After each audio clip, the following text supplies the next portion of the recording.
the meeting. We ask that you keep your Zoom window open. There is a presentation for you to follow along with. If you're on the phone, some of those materials were sent out in email before the call, and any new materials reference will be distributed after. Like Terry mentioned, the call will also be recorded, so we can make that available digitally to everybody as soon as it processes. We do ask that you keep your camera off and that you stay muted unless otherwise directed by the host. This minimizes background noise and distractions during the meeting. When it comes time for discussion, like Terry explained, we will ask that you use the chat feature. So if you're on your computer, you navigate to the toolbar that's at the bottom of the screen. In the center section, there is a button that says chat. If you click on that, it'll open up a window that is a chat feed. You can see that some folks have already greeted everybody this morning, and I'll actually add an example in there right now as well. So if you have a question, you can type it out, or you can also just indicate that you want to comment, and we'll ask you to unmute yourself.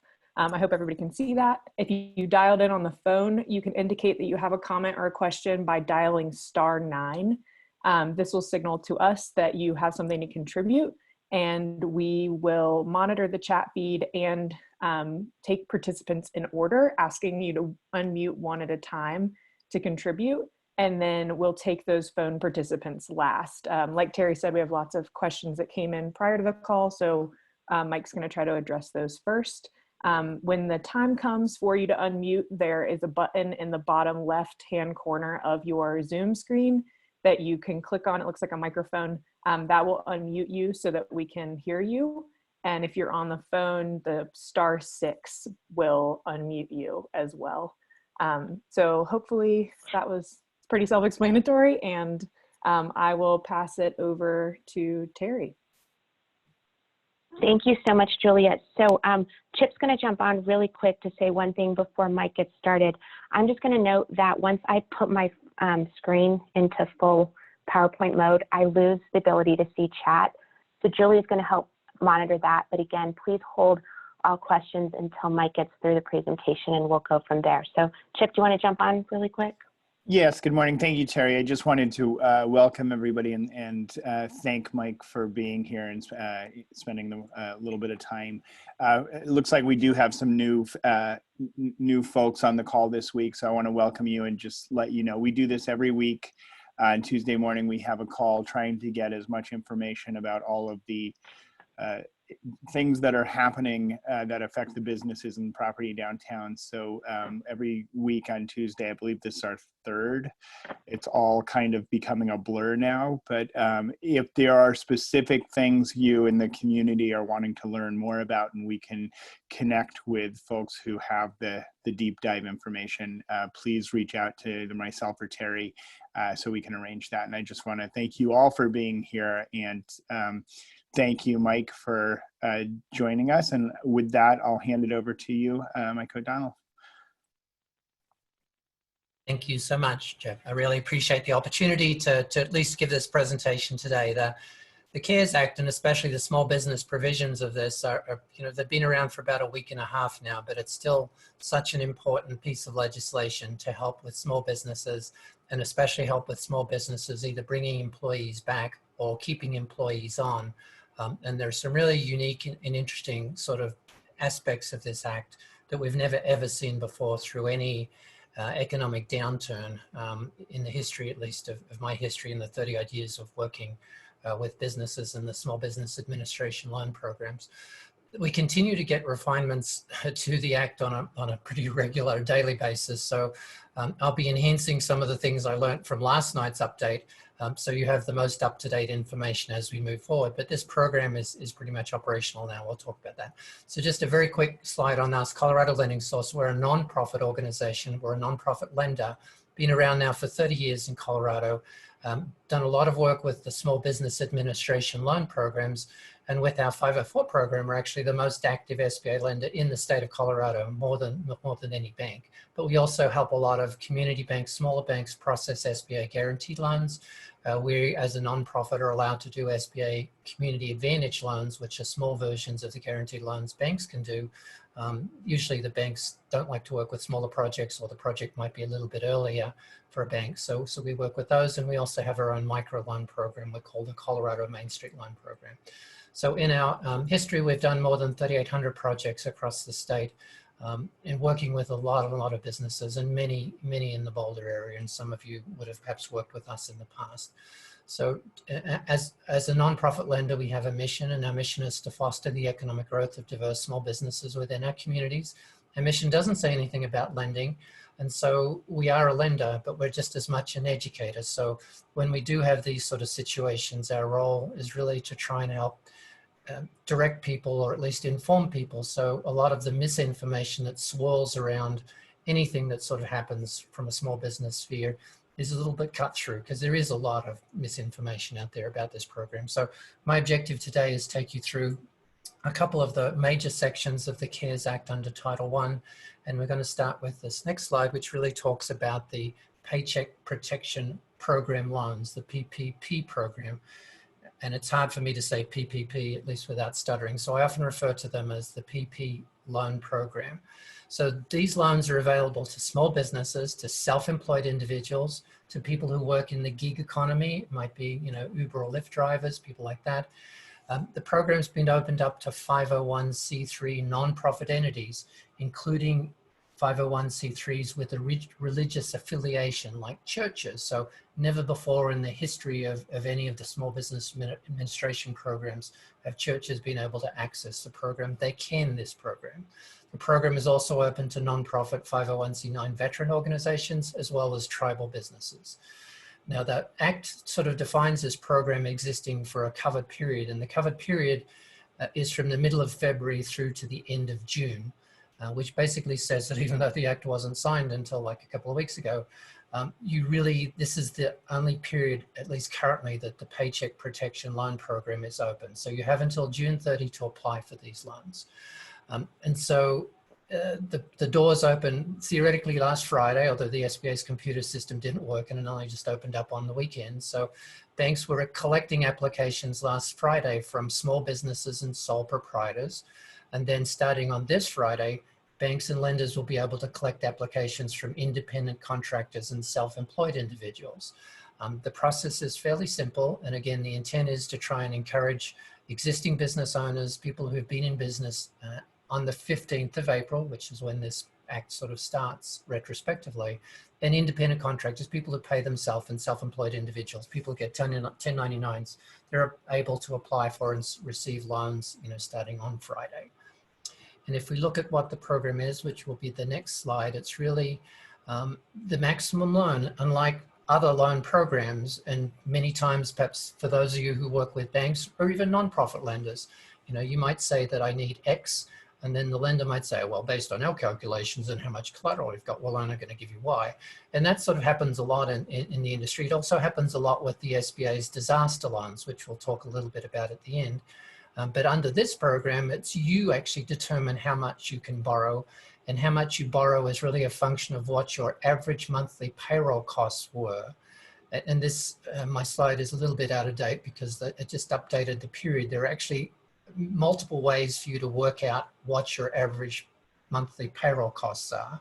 The Act specifically says the last 12 months, which is the period from March of 2019 to February 20th, 2020. The SBA will let you look at calendar year 2019, because that might be easier for some of you with your accounting systems.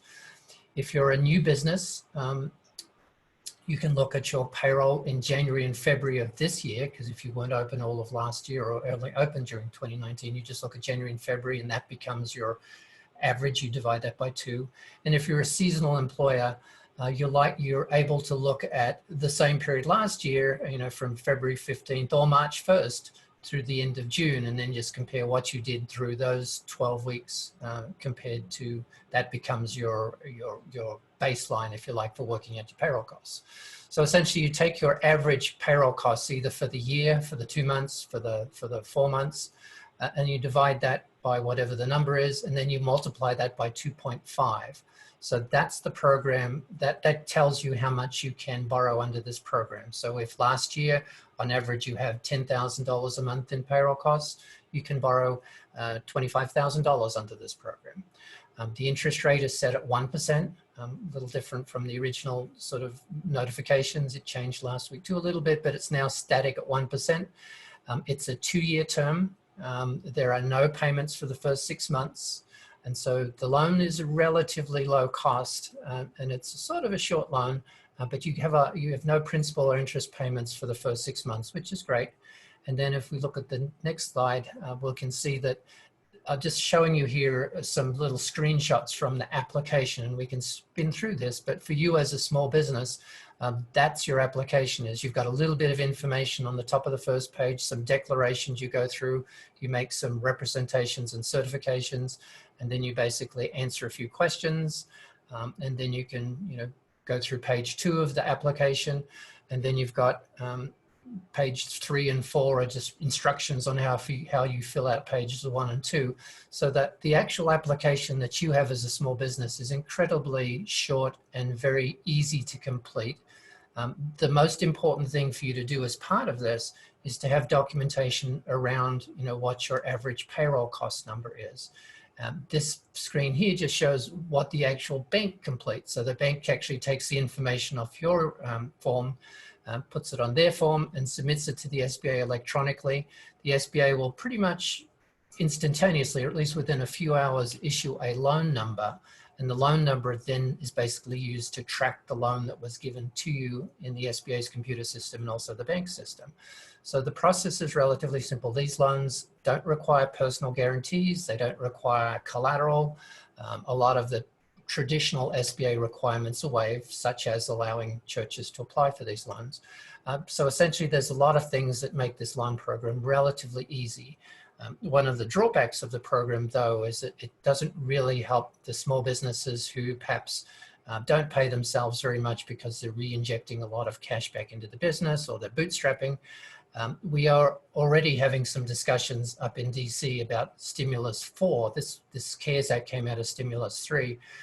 And the Congress recognizes that there were some businesses left out of this current program that we hope we'll be able to address with the next program, assuming that they can still hang on. So moving on, just to get you a better sense of what you actually can include in your payroll numbers. So for an employer, it's really the sum of payments of any compensation with respect to employees that include salaries, wages, commissions, bonuses, all that sort of stuff, payments of cash tips or things like that. Any monies you pay for vacation, parental, family, medical, or sick leave, so your contribution as the employer. Any money you've paid for dismissal or separation, which is important. You may have had to have done that, especially as we ran into this situation. Any payments you make for the provision of group healthcare benefits, including all the insurance premiums that you pay on behalf of your employees. Any payments that you make as an employer for retirement for your employees, and the payment of any state or local taxes. So essentially, this was again a clarification for me yesterday. So you can't include any federal taxes because that's essentially you're just holding it to submit it on their behalf or your behalf. But anything related to the state or local taxes are fair game under this program.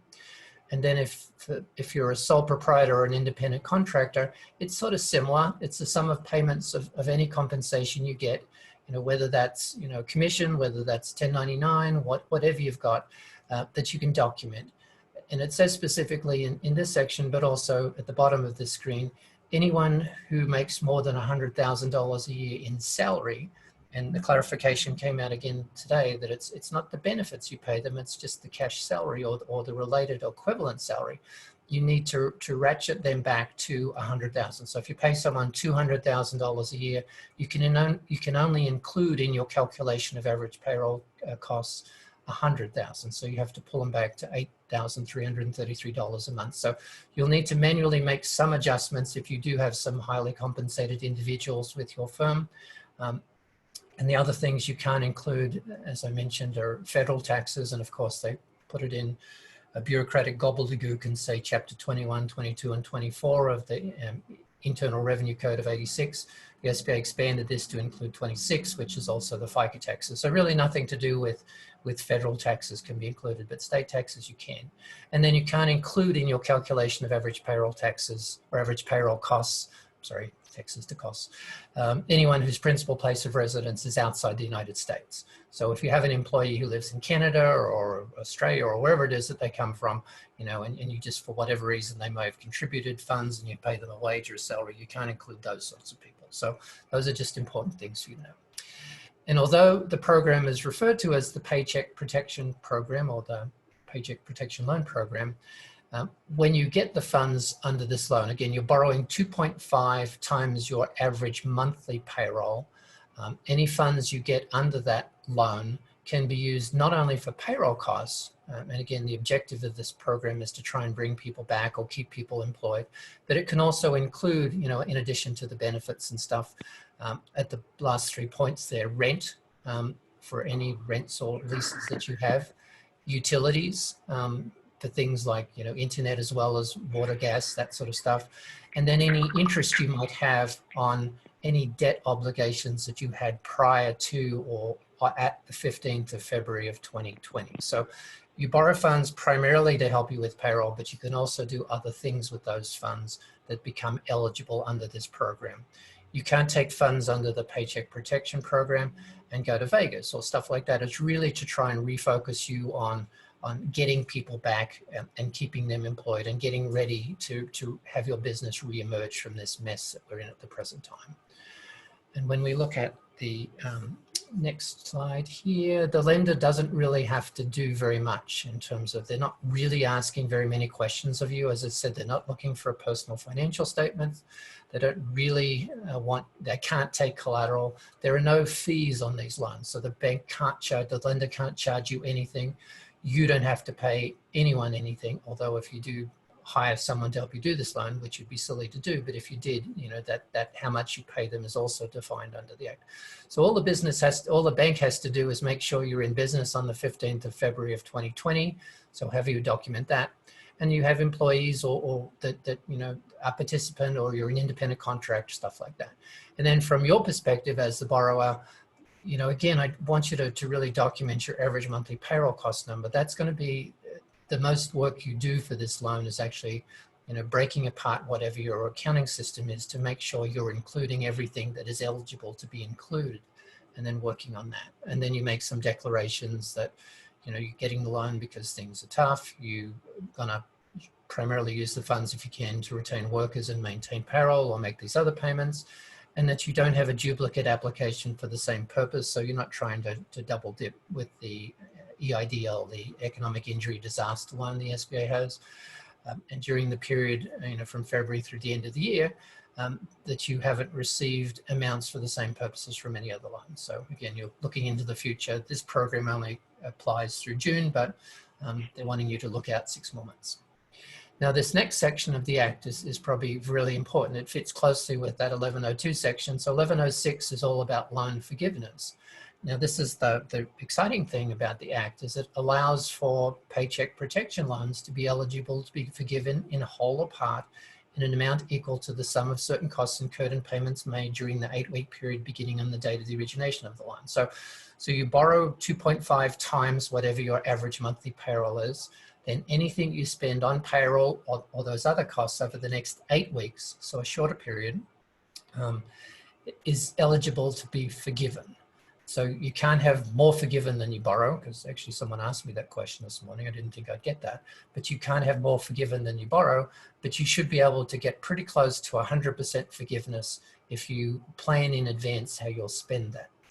There are a couple of ways where your forgiveness is actually ramped down a little bit, and it can be reduced if you don't bring as many employees back as you had during the period you were looking at for calculating the payroll costs, or if you're paying the same employees or a similar number of employees a lot less than you were prior to. Again, the whole focus of this Act is to try and bring the workforce back. If you can't bring everyone back for whatever reason, you can still get a good portion of your loan forgiven, but it may not be wholly forgiven. And so if we jump to the next slide here, we'll see that these are the sorts of things that you can spend funds on during the 8-week period after you receive the loan. And these are the things that are eligible to be forgiven. So again, everything related to payroll, employee costs, payroll costs, any payments of interest on any existing mortgage that you have, and that could be, you know, anything, whether it's a building or whether it's a car or a truck or something like that that's business related. Anything that might be a business related debt, like a line of credit or anything else. So any interest payments on any of those that were in existence on the 15th of February can be used. You can use the funds you get for those. You can use the funds you get under the PP program to make rent payments, as long as the lease was in force on the 15th of February. And you can use the proceeds to also help you with utility payments. So again, all the sorts of things, as long as you had the services on the 15th of February and you don't go out tomorrow and get a, you know, 100 gig internet line into your building and try and include that. The SBA, although there wasn't anything in the original act that talked about the percentage of these things, the SBA did modify their guidelines a little bit late last week to say that the forgiveness factor is going to be, you know, the non-payroll costs, so the 2, 3, 4 on this screen, can't be more than 25% of what you're requesting in terms of forgiveness. So 75% at least of the funds that you spend have to be on payroll related costs. And then if it's not, and then these other things can't be more than 25%, or if they are, then that just reduces how much your loan is forgiven. So a little bit of work on the back end to try and calculate this, but again, not too complicated, and all of you are pretty good at keeping good records, so this will help you. And then in terms of how they calculate how much of the loan is forgiven, and there are a couple of different ways, but this is one way, is that they look at the average monthly payroll cost number, again, the number you use to determine how much you borrowed. You looked at the average number of full-time equivalent employees. So it's not just full-time employees, it's if you've got a workforce and everyone is half-time, then you add all the half-time people together to get full-time people. If they're all quarter-time or, you know, 8 hours out of 40 or 13 hours out of 40, however you work it, you just have to do a little bit of math to try and work out what the full-time equivalent number is. So you're looking at the average number of full-time equivalent employees for that 8-week period, beginning on the date you get the loan. And then you compare that with the average number of full-time equivalent employees you had during that period, either from the middle of February last year to June of last year, or from January of this year to February of this year. There's different periods that you can use. And the SBA will let you choose whichever period makes the most sense for you and maximizes your forgiveness. And just by way of an example there, because I have to see things in numbers for me to understand it, but it's basically saying that it's really, if you had, 10 employees after you get the loan, and you really had 12 at the same time last year, then, that's 83%. So essentially you would have 83% of your loan forgiven. And that would mean that if you had a $50,000 loan, then you'd be able to, or the bank would write off, or not write off, but you would be able to have $41,666 forgiven, and that remaining balance of $8,000 odd would then continue on as your loan for the remaining 18 months that you have that loan. Again, 1% relatively attractive interest rate. So, the intent is to try and get you to bring everyone back so that 100% of your loan is forgiven, and that gives you then the ability to use additional funds for rent, utilities, and mortgage payments and stuff like that. And again, that's really the focus of the Act. There's another provision in the Act, which I just mentioned on the next slide, that says that you're really looking at the next 8 weeks after you get the funds. So if you got the funds today, you'd have April and May it covered. But the Act says that if you can, you can apply for forgiveness immediately at the end of the 8 weeks. But the Act specifically says if by the end of June of this year, you've eliminated all of the reductions in employments and wages and everything is back to the way it was, you get 100% forgiveness anyway. So, or excuse me, there's no reduction in forgiveness other than the 75-25 rule.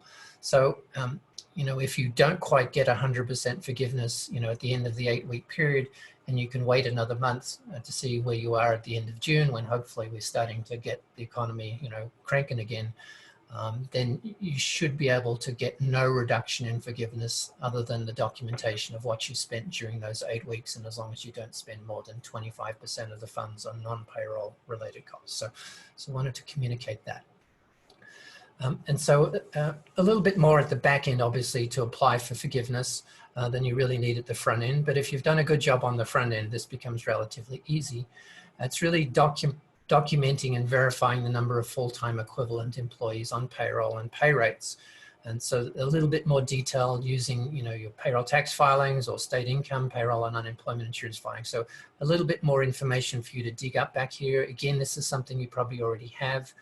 It's just really breaking it out from whatever accounting system you use, like canceled checks, receipts, transcripts of accounts, or anything verifying that you've used the funds or what you spent funds on during that 8-week period will just all have to be documented. And then you'll be certifying that everything is correct and you're not trying to rip anyone off. And then these are the main things that you'll need to provide back to the bank, because the lender or the bank who's making the loan to you will then review this documentation, and then they will apply for forgiveness from the SBA. So what will happen is the SBA, the federal government, will send a check to the bank for whatever the amount is that's being forgiven. And then you will have your loan modified to remove or to eliminate your loan. And so if you plan this well, you borrow 2.5 times your average monthly payroll, you spend whatever you can in those 8 weeks to bring people back and do these other expenses, you ought to be able to get 100% forgiveness or fairly close to that, which means that you borrow money today at 1%, you make no payments for the first 6 months anyway. And then before those 6 months are up and you do have to start making payments, you get the whole loan forgiven. So that provides just basically, a grant or free funds to you. The Act specifically also says that any loan amount that is forgiven is not subject to IRS codes as well. So it's not reported as income to you. So you do not have to worry about paying tax on it next year, because this is just money that's being contributed to you under this program for you to then bring people back or keep people engaged or do all the fun things that you need to do to just keep going.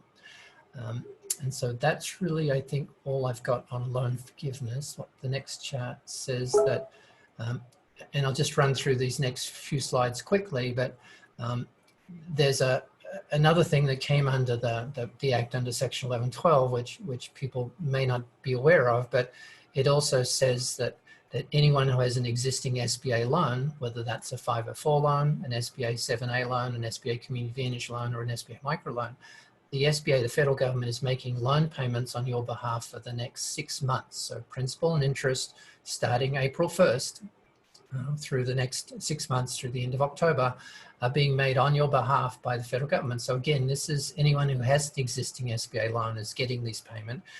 A bank who works with you on an SBA 7A loan, a guaranteed loan, may have already taken that April payment out of your bank account, but the bank, the lender, must inform you that you have the option of either getting that payment back so that you can use it in your business, or it can be used to, for applied later on in the loan. So essentially, if you're not in contact with the bank, this is something that happens automatically. You don't have to apply for this 6-month window where the government's actually making loan payments on your behalf.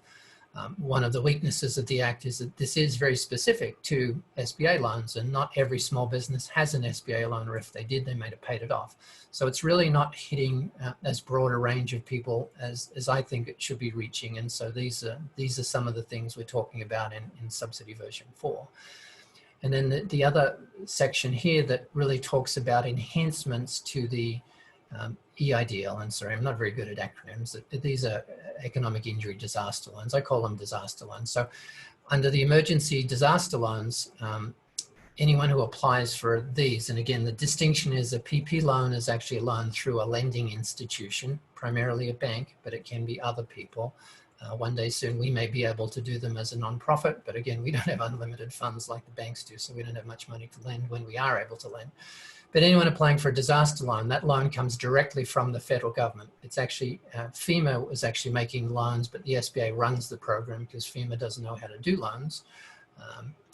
Anyway, but with these, if you apply for a loan, you're able to get up to a $10,000, you elect how much, within 3 days of applying, although the latest ruling we got today is it's taking the SBA about 3 weeks, but irrespective. So if you apply for a disaster loan, one of the boxes you check says that you are applying for this grant, and any advance provided under the section can be used for any allowable business purpose, including things like payroll or helping you with increased costs just because your materials cost more because of the interruptions to the supply chain. You can also use it for rent, and you can use it for other things.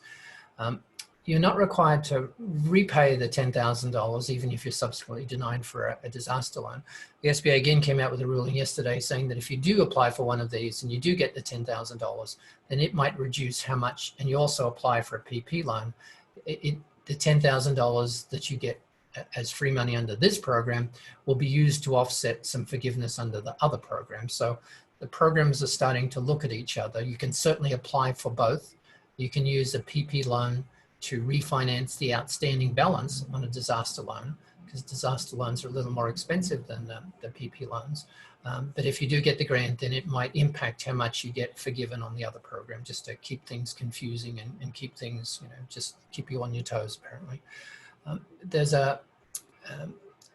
The next slide is just quickly talks about the disaster loans. So they can be used for specific things, like to pay fixed debts. So things that aren't covered by the SBA. So if you have a regular obligation with a lender or bank or credit union, you can use funds under the disaster program to help with those. You can also use the funds for payroll, but you can't double dip and get a disaster loan and a paycheck protection loan for the same purpose. You can do things like accounts payable and other costs, but it's not really, the disaster loans aren't intended to replace, lost sales or profits, and can't be used for other sorts of purposes like refinancing debt, making payments on loans owed to another federal agency, because the SBA gets jealous if you make loans to the USDA. And you can't use the funds to make tax penalty obligations or, fix your building up or pay dividends to shareholders and all that sort of stuff. So there are limitations to the disaster loans, although there are lots of benefits of that. The disaster loans are fairly low interest rate, 3.75% for a business, 2.75% if you're a nonprofit. They can only go up to $2 million. The PP loans can go all the way up to $10 million.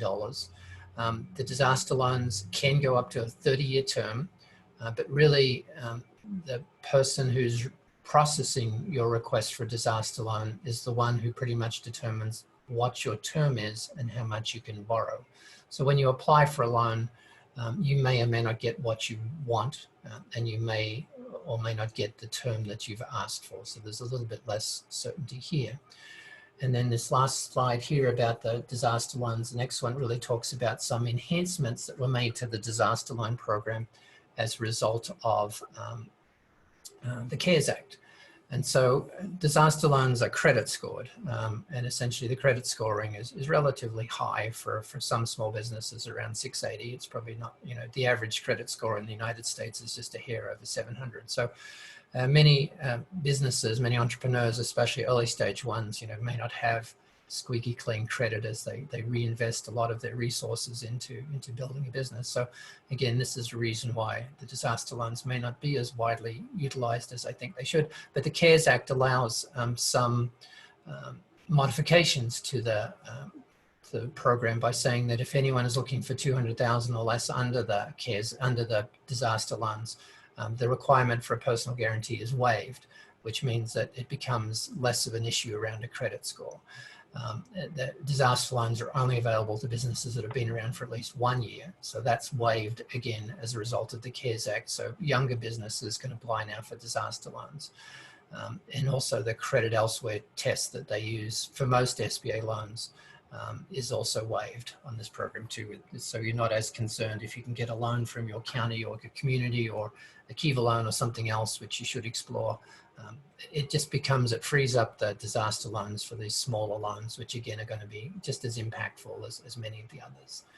And then my final slide, just warning you, because we've seen these people already come out of the woodwork. The SBA doesn't reach out to you the same way the IRS doesn't. So if you're proactively contacted by someone claiming to be from the SBA, they're probably not. And if people start approaching you, and I've seen a few of these emails, people guaranteeing that they'll get me a disaster loan or a PP loan, and they want money up front. I mean, they're obviously shysters, so keep away from them. I've shared with you, should you need it, the fees a broker or an agent can charge you to get a loan, and these are defined by statutes as 3% up to 50,000, 2% up to $1 million, and additional quarter point up to above $1 million. So it's not, people can't charge more than this to help you, but I really don't think you need to have much help with them.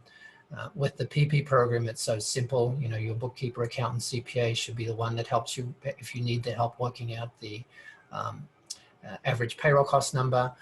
For the disaster loans, they are a bit more complicated. But here in Colorado, all of the Colorado Small Business Development Centers, and you've got a great one there in Boulder, I mean, they have been staffing on people to help individual businesses apply for disaster loans. So they will provide free and confidential assistance to help you get through that process. So please refrain from paying other people to do this if you can. I mean, there are just people who want to take advantage of any crisis to make a buck. And it just annoys me every time we have something like this. And again, you'll get a lot of email phishing and all that sort of stuff. So that's a lot of what I wanted to present to you, just sort of a warning there. And hopefully you don't need to be warned. But again, in a crisis, people will try and take advantage of you like they always do. And these will be the people that leave the country when I become, you know, the president one day, but whatever. So I know we've got lots of questions, and these are some questions that you've shared with me in advance, and I'd be happy to work through them and be happy to address any other questions that people have. And unless Mike, thank you. Yep. I pulled up the screen of questions that we had from the past week. And if you kind of want to glance through some of them that you feel comfortable answering, Julia, while Mike's kind of glancing at these, can you go on again and remind people, especially who are just on the phone, how they could raise their hand to ask a question?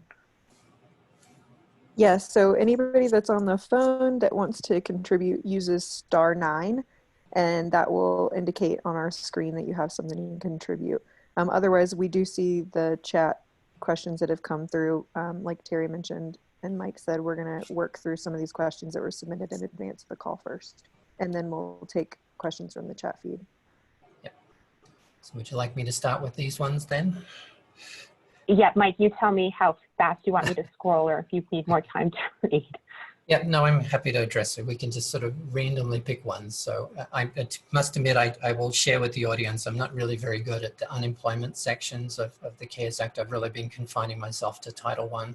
And I know you can't really have you know, payments for someone and unemployment at the same time. Really, the intent of the PP program is to bring people back and get them off unemployment.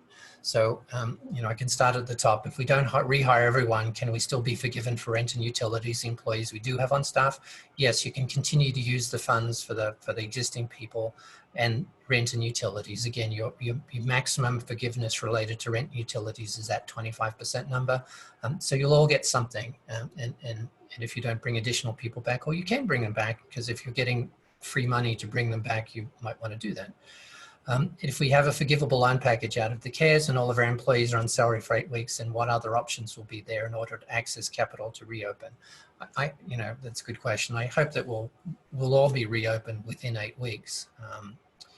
And very likely we will be. You know, my only reference for that is the 1918 epidemic, referred to mistakenly as the Spanish flu, even though it originated in Kansas.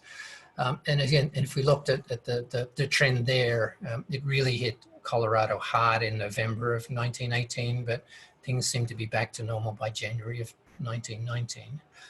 So again, I'm hoping that we can get through this. And that was, to be honest, a whole lot worse than what we're going through here. So I can't answer the unemployment question very well. If you're number 4, if you've been furloughed, but the company has dropped your 40 hours to 20 hours a week, can you apply for unemployment benefits? You may or may not, I'm not that expert, but from the PP program, you can still get credit for bringing people back, even at a reduced rate, and you'll still get some forgiveness for that. The question 5, it's not only for full-time employees. So if all of your people are part-time, that's okay. Just add up all of the fractions together to come up with the equivalent full-time. That works really well.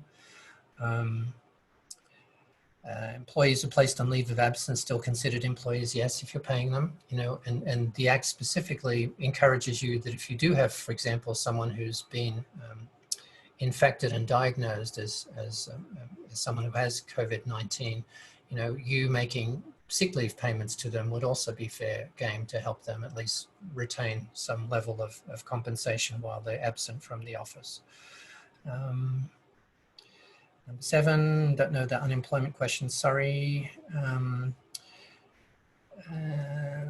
if you haven't been furloughed, but the company has dropped your 40 hours to 20 weeks, can you apply for unemployment benefits? You're all good at unemployment questions here. I seem to get the same questions a few times.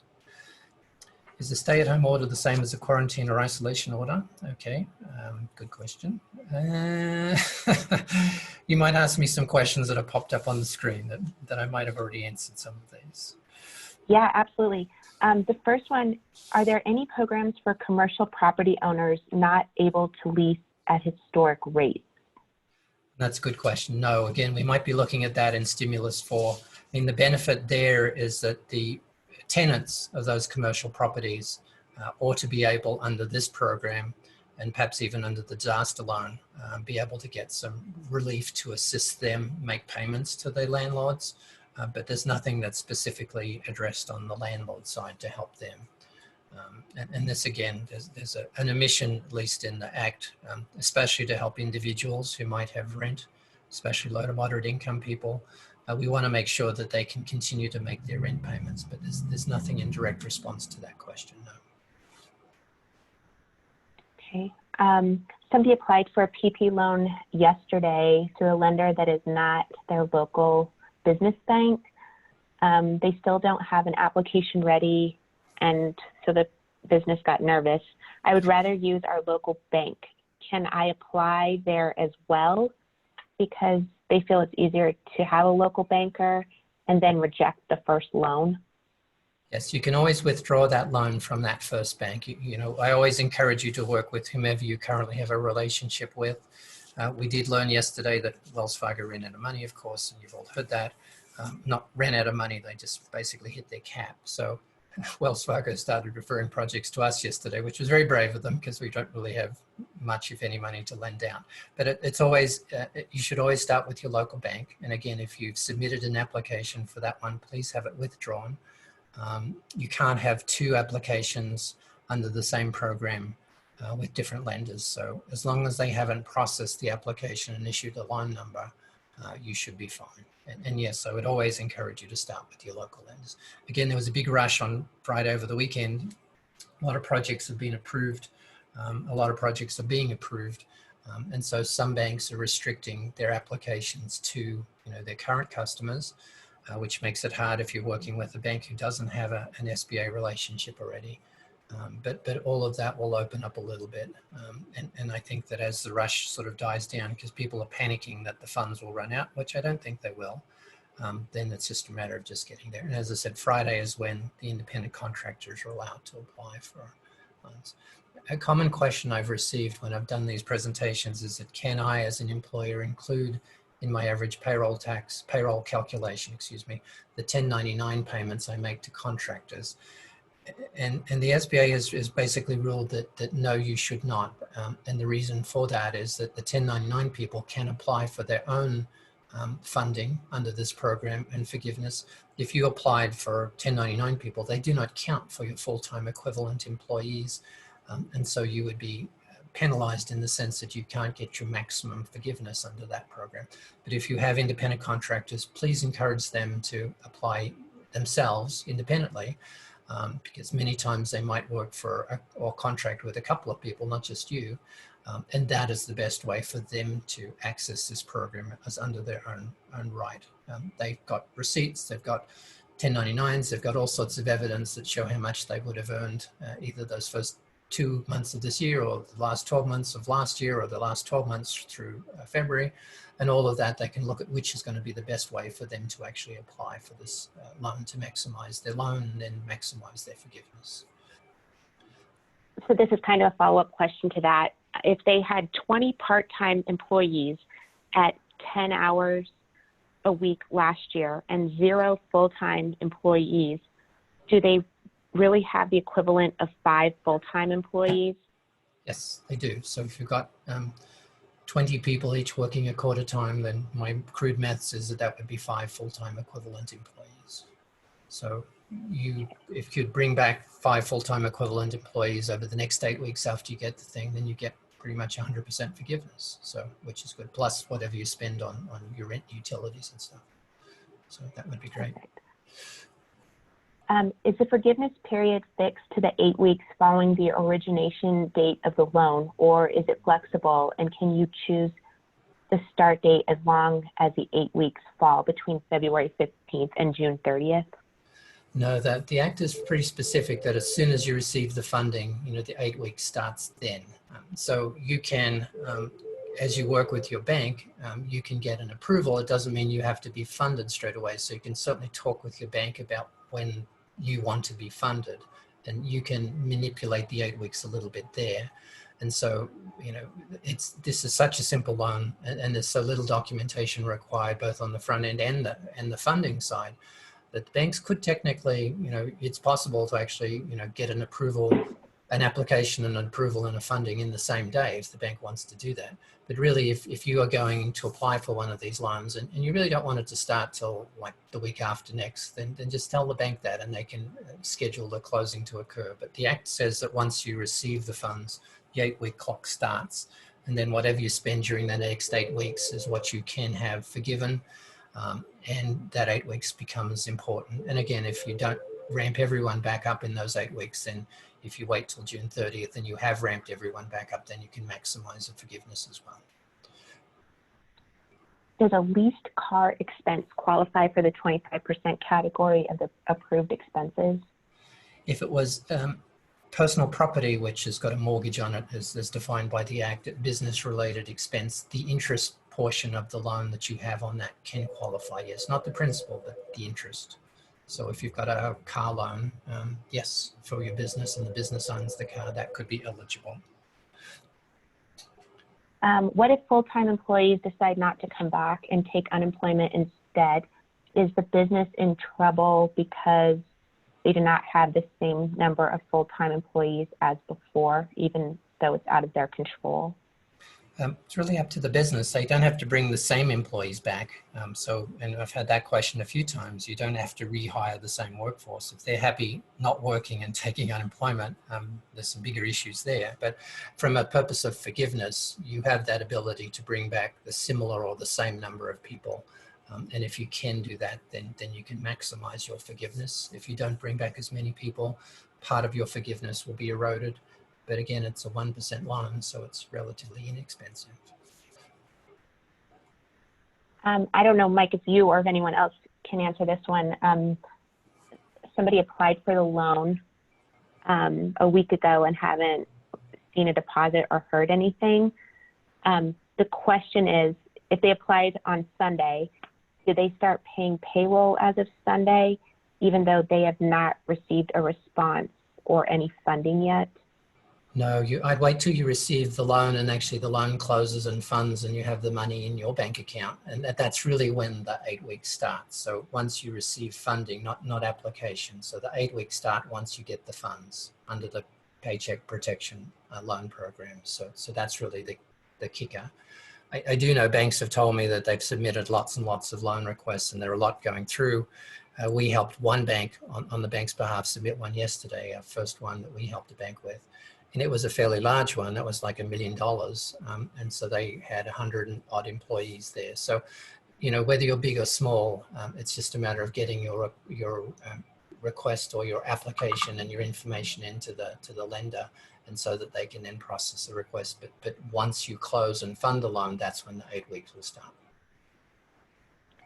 We're getting a lot of questions about sole proprietorship, and the question is, with almost no payroll, nor do I take a salary, rather I take a draw, amounts of which vary widely throughout the year. Is this total draw amount for myself the number that I should use as my payroll amount?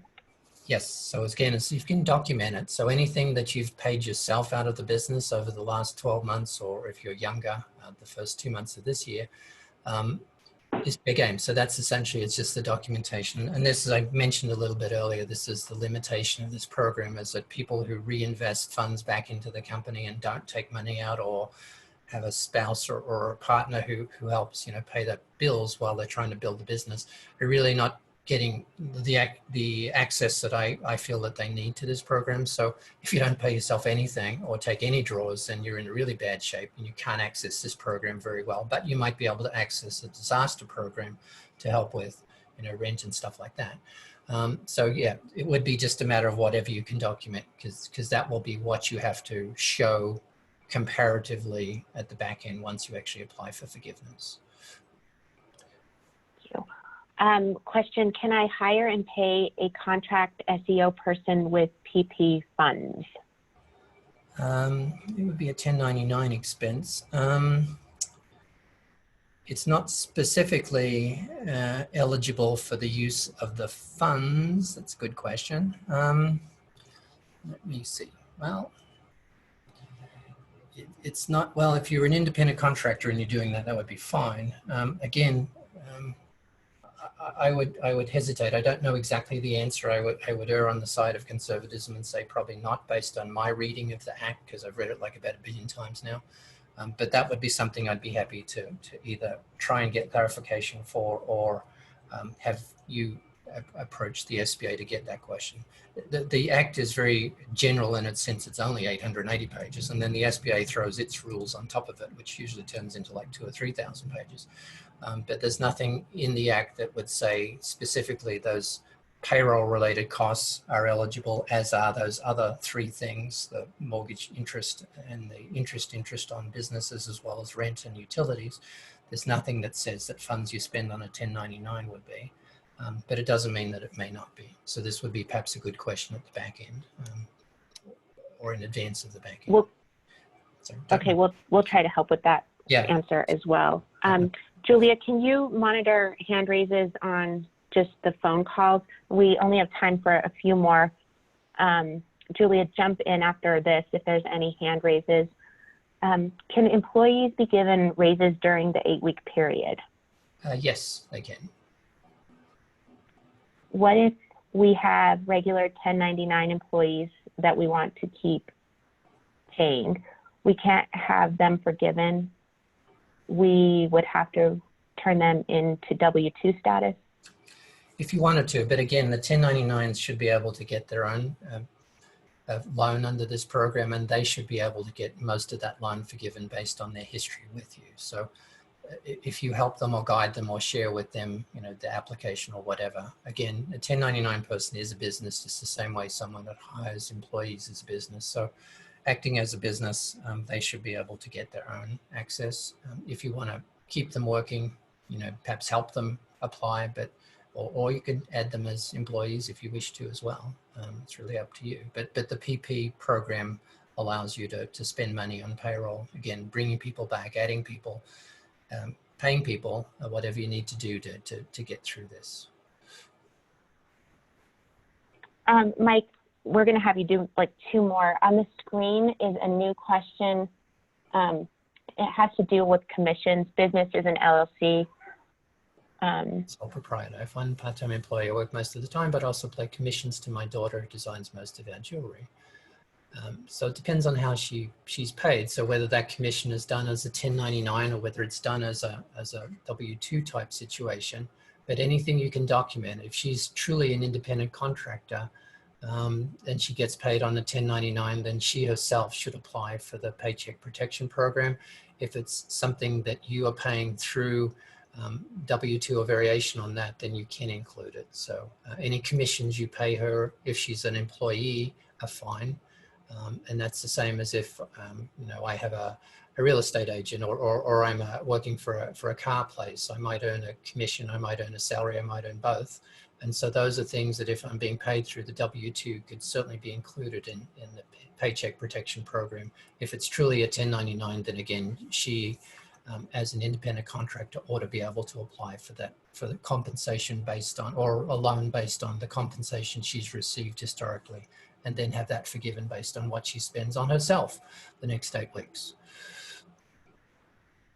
Okay, Mike, thank you.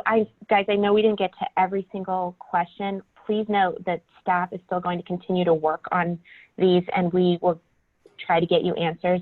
We can save the chat, and so we have all the questions that weren't addressed as well. Mike, thank you so much. This, again, was incredibly helpful, and I know that our entire business community really appreciates your time and all of the thoughtfulness you put into the presentation. No, thank you for saying so. I apologize that I don't have all of the answers, but I don't think anyone does yet, but we're getting closer. So everyone is a bit different, but hopefully this next one will also capture all of the people that we weren't able to help this time around too. So. Mike, this is Chip. Thank you so much. Really quick question. Full-time equivalent is how many hours? It's 40 hours. So thank you so much. Okay. Thank you so much for all your insights and education. My pleasure. This was Thank very you, helpful. And hang in there. So we'll be through this soon. This should be the peak week, and we can start to see things improve by the end of the month. It's only 3 weeks away, so it'll be fine. Hang in there. Thank you, everyone. Thank you. Thank you. Chip, do you want to keep going? Sure. I can just give a really quick. It looks like it's 2 minutes till the hour, so I'll give a 2-minute update. And it looks like there's a lot of questions about employee benefits that we weren't able to get answered. So stay tuned next week. Maybe we'll get that, or like I said at the top of the meeting, if you have specific topic, more so than just specific questions, certainly send us specific questions, but if you have specific topics you want to get a deeper dive, let us know. I'm feeling like there's a lot of questions, unanswered questions about employee benefits, so perhaps that'll be our focus next week, but let us know. Really quick, just a few really quick initiatives we launched last week I want to let you know about. Number one, we are working with the city. We've increased private security downtown. We now have a contract working with Colorado Securities company covering most of downtown, and we're looking to kind of expand that as needed. Well, I mean, as much as we are able, and we're working very closely with the city on that. There is a conversation at the city council meeting this evening about the bathrooms on Pearl and 13th, about potentially closing them and replacing them with porta potties and putting some porta potties elsewhere as well. So that may give some relief to some of the activity we're seeing down in that area. A couple of initiatives we launched last week. Cause and Effect is a program we're doing, a gift card program that a number of the retailers and businesses are participating in. If you want to participate in this, please do reach out to Terry. Essentially, these gift cards are for sale. 90 cents on, or 10 cents on the dollar is being donated to the Feed the Frontlines Boulder program, which is a really great cause, and it's a way to promote selling gift cards in the stores right now. So if you are a retailer and want to participate, reach out to Terry. If you want to buy gift cards, now is the time to do it. Buy lots and lots of gift cards to support our businesses downtown, and that also supports the Feed the Frontlines, which is a really great cause. Another really great cause, we have launched our downtown Downtown Boulder Employee Assistance Fund. We are raising money for folks who have lost work, have lost hours, our downtown employees, through a number of means. Initially, we've started a virtual 5K. You can sign up to run in the 5K, and you run on your own 6 feet apart from anybody else, or you can just donate directly to the fund. And if you have employees who are having financial hardship because of the COVID and other related issues, you can nominate an employee, and we'll be giving out gifts, $500 to employees as money comes in as we can. So that's something we launched. And then finally, just remember, love the local, hashtag love the local in all that you share. And we have our Love the Local page, and we're doing quite a bit on social with Love the Local. So this is how we're talking about all things downtown and supporting the downtown, the dining, the pickup and delivery from the restaurants, the retail who are doing online shopping, and gift cards, as well as our Downtown Employee Fund and virtual events. We have a number of virtual events that we're promoting. If you are having a virtual events, let us know. So we are continuing to do our best to promote downtown and bring people downtown without bringing them downtown. So that's our news. We also have been doing our social hour at the end of the week. If you want to join us, you know, as you know, a big part of downtown is bringing people together, and though we're missing out on the tulips in real life, we can at least not miss out on each other. So we are, I think this week we've been doing it on Friday afternoons. If you want to join us, there's info in the Slack channel, and we'll send out info as well. We're having some nice casual get-togethers at the end of the week. So please join us. And yeah, I think that's all I have, unless anybody has questions. And I went over my 2 minutes. I said I would go, but there you are. That's all I've got so far. Does anybody want to speak? Just let us know in your chat, and we'll go in an orderly fashion if anyone has anything to say to the group. Julia, any hands up? I don't see any hand raises on the phone, but again, it's *9. If anybody wants to chime in. And Peter had a question and contribution to the foundation used for the Employee Assistance Fund. Yes, the Employee Assistance Fund is being housed and managed by the Downtown Boulder Foundation. So all of the contributions are tax deductible if through the foundation. And if you want to contribute to that fund, certainly you can write a check or send money to the Downtown Boulder Foundation, or just through the website, the Employee Assistance Fund, which you can find on our site through the Love the Local page.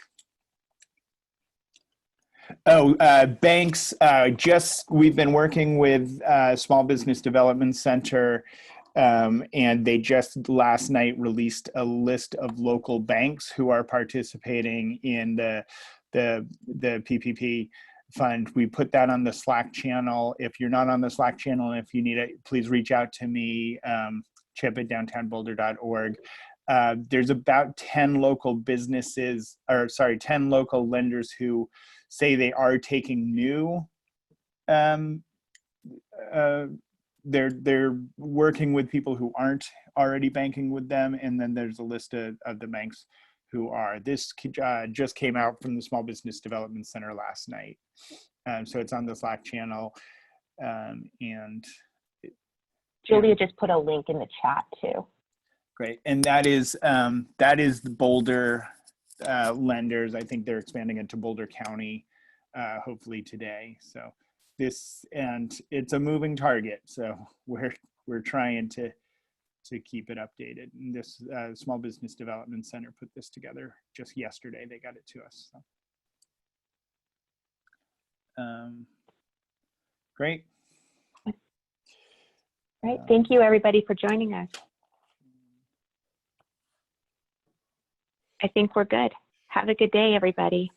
Thanks, everybody. Lots more coming soon.